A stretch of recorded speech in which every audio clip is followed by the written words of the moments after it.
Magandang araw po, Doc Willie to, Doc Lisa, kamusta po kayo? Live po tayo. Medyo malakas-lakas tayo today, kaya tayo nagla-live para maliwanagan, di ba? Kasi maraming kasing mga vlogger gumagawa ng mga fake news tsaka real news, natataranta yung mga followers ko.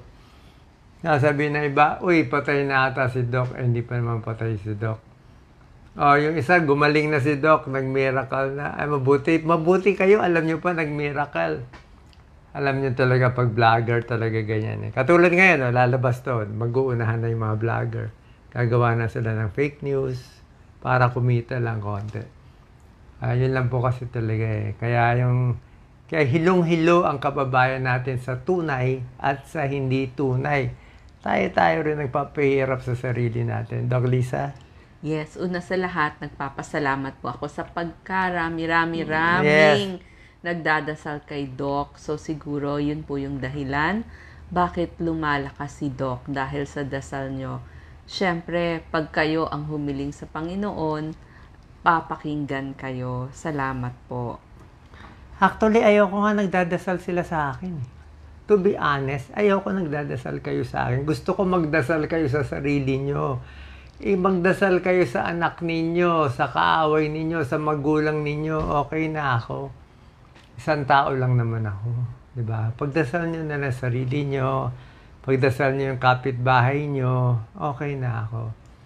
Lately condition, bali nasa Singapore tayo, lagi ko naman sinasabi, kahit yung unang vlog, sinabi ko naman nasa Singapore tayo, kasi nga, ang tagal nga nung test sa atin. So, nakakalimang linggo na kami dito. May good days, may bad days. Last 2 days, medyo bad days kasi ang isang side effect kasi nung chemo titigas ang dumi, parang bato.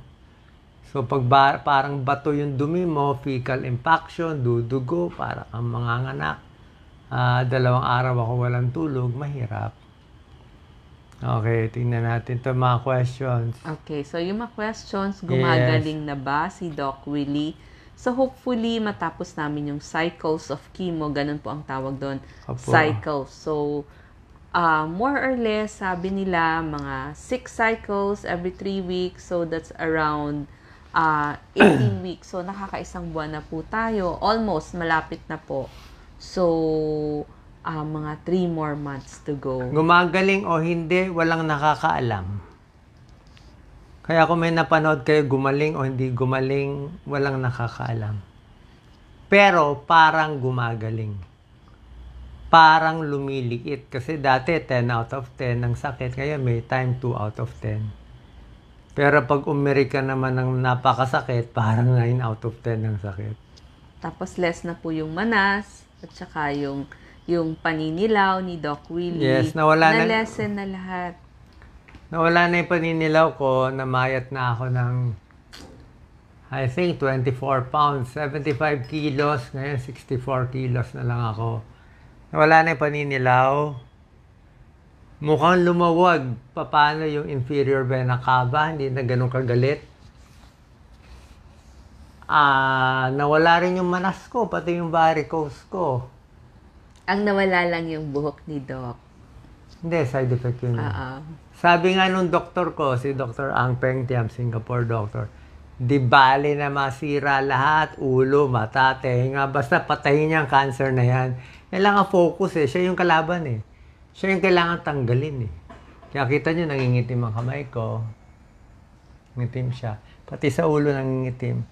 Kasi yung chemotherapy, tinitira niya yung bad cells na mabilis gumalaw, pati rin yung good cells. Kaya sugat-sugat yung mga bibig ko. Mahirap mag-chemo, kaya sabi ko nga, gagawin ko to positive para sa inyo. Nagpapalakas ako para sa inyo, hindi para sa akin. Okay na ako. Kaya yung mga nasa abroad na umiiyak daw, nadidepress, okay lang po yun. Isang buhay lang ako, walang problema. Tayo, 110 million Filipinos, mas kayo inaalala ko. Sasabihin sa akin ng doktor ko, Doc Willie, parang don't think about too much things. Huwag mo isipin yung bayan, problema. Sabi ng doktor ko, your cancer is not play. Hindi to laro-laro Hindi to pwede lalaro-laro ka, mag-enroll ka, gagawa ka naman. Hindi to. Serious to. Life and death to. Kasi sarcoma siya 16 centimeters. Ngayon, malalaman natin kung lumiit o hindi. Pero syempre, sa tingin ko, baka lumiit dahil sa prayers ninyo. At syempre, maganda rin talaga gamutan dito. Na guilty nga ako, na gustong-gusto ko talaga, ibabalik natin sa atin. So, depende to sa Diyos. Kung bubuhayin pa ako ng Diyos, babalik tayo, ayusin ko talaga yung healthcare. Wala akong pake. Tandaan nyo, wala akong pake. Sasagasaan lahat ng sasagasaan para makuha yan. Total, patay na rin naman ako Diba? Total, patay na rin ako. What do I lose? Kung magalit kayo. Kung hindi nyo maintindihan ginagawa ko. Basta sure ako, naintindihan nyo man o hindi ginagawa ko, sure ako para sa inyo to. Minsan kasi, anak mo, tinutulungan mo na, binibigay mo lahat, ayaw pa rin. Isip niya, hindi para sa akin to, hindi mo alam, papakamatay na nga magulang mo para sa'yo. Ayaw mo pa rin. Ganyan ang gagawin ko. Kaya kung may nagbabasya, okay lang yan. Tiis lang tayo dito. So, yun lang sa mga fake news na namatay na daw ako o may sinasabi si Doc Lisa na umiiyak ka daw. Puro fake yun. Para malaman ang tunay na news, dito lang tayo sa page ko. Diba? Lalo na mga seniors. Hanapin nyo, Doc Willie Ong, may blue check, tapos may 17 million. Yung mga iba, basta may title ng mga showbiz, chika, entertainment, medyo duda tayo. Tingnan nyo na lang yung mga credible, GMA, ABS, kahit mga anything. Basta yung mga news outlet, mas tunay. Kasi niloloko lang tayo. Kini-clickbait lang kayo, ginugulo lang ang ulo nyo Tsaka nakita nyo naman ang content ko, ang konti-konti lang. Ako, mag-live ako, 2-3 lang pero ang dami. Diba? Sabi ko naman, pwede nyo gawin, kaya lang, niloloko lang yung tao, kawawa naman Iniikot yung emotion. So, yun po ang plano natin. Yes. Doon po sa mga nagtirik ng kandila, nagpamisa kay Doc Willie, nagpunta kay Padre Pio, maraming salamat sa mga nagpadala po ng mga religious items for Doc Willie. Maraming salamat po. Sa mga gusto pong dumalaw, actually maraming nagtatanong, mga kaibigan, kaklase. Pag malakas-lakas na po si Doc Willie, ngayon kasi syempre almost everyday may injections, may chemo. So minsan may hingal konti. So, pag nakalakas-lakas na siya, di saka tayo dumalaw kay Doc Willie. But thank you sa mga pasabi ninyo na gusto nyong makita si Doc. Hindi pa totally magaling. May hingal ako. Kahit palakarin mo lang ako ng mga 20 meters, may hingal na ako Salita lang may hingal na ako. Paano bugbog tayo sa chemo? Gusto natin palitin yung bukol. Diba? Nilalabanan ng katawan mo. Hirap ka pa matulog, marami ka bang side effect, pero walang choice Doon kasi talaga ang para sa akin na maganda. Kaya sa atin, pag nabuhay pa ako, ipipilit natin yan sa Pilipinas, walang corruption, walang kalokohan. Sabi mo, Doc, ba't ka pa nag-iisip niyan? Kung hindi mo ako papatulungin sa Pilipinas, patayin nyo na lang ako. No purpose in life. Mabubuhay ako para saan? Mag-enjoy? Mag-cruise? I don't need it. Sumama na ako sa nanay ko kung yun lang. Kaya lang ako nandito para tulungan yung 110 million Filipinos na kawawang-kawawa ngayon. Yun lang ang purpose ko. Wala akong pakialam sa politika ng iba. Sarili kong style to. Diretso sa taas, diretso sa Holy Spirit. I don't care about anyone. Sorry Kasi matigas talaga ako ngayon. Pag alam ko tama. Pero pag wala nang buhay, di wala na. Pero so far pa naman, binubuhay pa naman tayo ng Diyos. So habang binubuhay tayo ng Diyos, request ko lang, kung mahal nyo ako, tulungan nyo na lang yung kaibigan nyo, makipagbati kayo sa magulang nyo, makipagbati kayo sa best friend mo na naging kaaway mo. Doon ako masaya. Magbigay tayo ng pera, pagkain doon sa mga pulubi, sa lansangan natin, sa mga overseas worker. Gumawa lang kayo na mabuti. Happy na ako. Okay? So, any more questions? Yes, okay. So, yun nga pala po, yung mga nag-alaga kay Doc Willie dito sa hospital, almost 50% talaga mga world-class nurses na Pinoy. Pinoy lahat. Ang gagaling. Gagaling. Kasi may nag-message po sa atin mga nurses from Germany, from the US, yung ating sobrang mga galing. kababayan na nasa healthcare at yung hindi rin sa healthcare. Maraming salamat po sa inyo.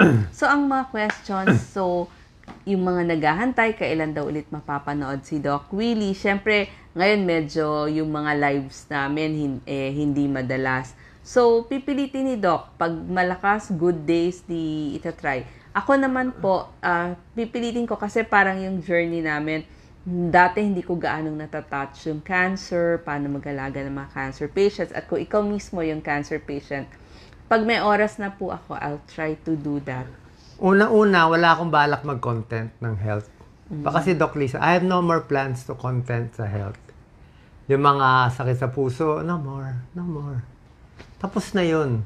6,000 ang videos ko, ano pa ba gagawin? Magaling si Doc Alvin, sila Dr. Dex, ang dami-daming doktor. Hindi nyo na kailangan ng health topics. Ang kailangan, ayusin natin yung Pilipinas kasi ang dami namamatay, ang dami naghihirap. Yan na lang ang job ko. Last job ko. Fix the Philippines, fix the country. After that, hayaan na natin mga kabataan sila na mag-vlog ng health topics. Diba? Yun lang ang mission ko. I'm very clear about that. Lagi ko dinarasal. Nakikita nyo ibang video ko, parang meron akong Holy Spirit nagsasalita. Hindi ko alam kung ano yun, pero sa tingin ko mabuti yun. Kasi lumilinaw na ang pag-iisip ko. Kung ano man magiging desisyon ko, tandaan nyo, para sa inyo to. Kung gusto pa tayo ng Diyos mabuhay, tumulong sa Pilipinas, okay. Pag ayaw na, di okay. Pero, hindi ako give up. Yan lang purpose ko. Magagalit ang doktor ko pag nalaman nila, ito ang plano ko. Hindi ko nga sinasabi. Hindi ko nga sinasabi na, dapat isipin mo paano kumain, paano mag-enjoy. Ayoko mag-enjoy. Mas enjoy ako, kausap kayo, nakikita yung mga mahihirap dyan. Yun lang ang goal ko. Kailangan naman magpakita naman tayo ng, diba, kita mo yung mga santo, ang babait, ng mga saint, nila Jesus, mga mababait na tao, very selfless. Tayo, konting pera lang, konting scam lang, konting fake news lang, kawawa naman yung kababayan natin. Paano tayo uunlad kung puro tayo ganyan, di ba? Hindi pwedeng sobrang ganoon, di ba? Huwag pera-pera. In the end, malulugi rin kasi tayo. Anyway, yun lang naman. So far, so good. Ngayon, problema ko pa sa tiyan kasi itong bukol, kahit lumit siya, mukhang nakabara siya sa small intestine. Hindi gano'ng gumagalaw yung bituka ko, kaya hirap na hirap ako. Meron lang position na hindi pa nahahanap. So, it might take me a few more weeks. Siguro by November matatapos na. And makakauwi ako by December. And who knows what will happen. Basta lahat ng gagawin ko para sa inyo. Okay lang magbasa daw nakuha yung cancer. Tingin ko is bashing. Bashing, negative. Kasi wala talaga akong risk factor. Tsaka hindi naman masama. Kahit naman nakabukol ako, naging close naman tayo. Diba? Hindi ako nakabukol, hindi nyo na rin naman ako papanoorin. Wala na kang 500 yung nanonood sa akin. Kaya nakabukol ako, 50,000 naman nanonood. Siguro okay na yun. It's a good deal. Basta mahal na mahal ko kayo habang nasa mundo ako. Pag namatay na ako, let's say namatay ako, aalagaan ko kayo from above. Promise ko yan. Aalagaan ko kayo from above. That's my promise. Okay? So far, so good? Yes, opo. Doon naman po, naging journey natin to. So, kailangan aware tayo kung may lahi po tayo ng cancer sa pamilya. So, maganda po, magpapa-check up tayo. Kaya doon po pumapasok yung ating blood test, yung ating x-ray, tsaka yung ultrasound. So, meron naman po mga basic na kailangan natin gawain kada taon. So, gawin po natin yon para maaga mahuli ang cancer or kahit anong sakit na nagsisimula sa ating katawan. Pag sa Pilipinas, basic CBC X-ray. Pag sa ibang bansa, PET scan, POG. Para tayong grade 1, nakakaya naman. Tayo papayag ganun. Kaya nga ako pinunta dito, namulat na nga eh. Matagal na nga mainit ulo ko eh. Ngayon namulat pa lalo. Nako, my God. Unstoppable force tayo ngayon. Kasi nga kayo, nakakaplano pa kayo ng next year, makakasama ko yung anak ko. Next year, mag-18th birthday. Ako, wala na akong plan. Ang plan ko lang next week, next month, mabuti kumabot ako ng next year. Yun lang ang plano ko. Kaya pag maiksi ang plano mo, mas mabilis ang speed. So, wag masyado mag-alala. Okay lang ako, isang tao lang ako. Itong 110 million, mas kailangan natin alagaan. Kung man mangyari sa akin, maging mabait, huwag magloko, love, forgiveness, and compassion. Yan ang pinakamagandang maitutulong ko sa inyo. Okay? God bless po. Yes, sabihin ko lang, maging kind tayo sa bawat masasalubong natin. Tama. Kasi hindi natin alam, bawat isa sa atin may pinagdadaanan. So, show kindness. Baka kaya lang silang masama yung pakiramdam, meron palang nangyayari sa buhay nila. So, unawain po natin.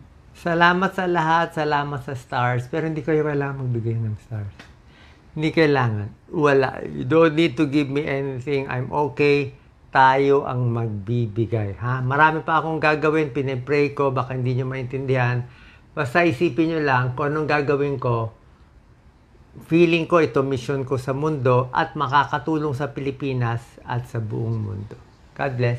Thank you. Thank you. Salamat po.